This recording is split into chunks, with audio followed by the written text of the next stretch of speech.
Today I will show you that how you can easily turn off autoplay videos on YouTube in 2025. Make sure to watch the video till end so you don't make a single mistake.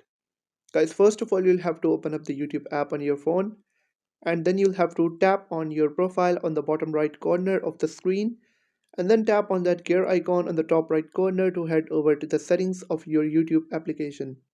Now once you're on this page, you'll have to scroll down a bit until you find an option of playback in video and audio preferences. You'll have to tap on it, and on the top you'll be able to find an option of autoplay next video.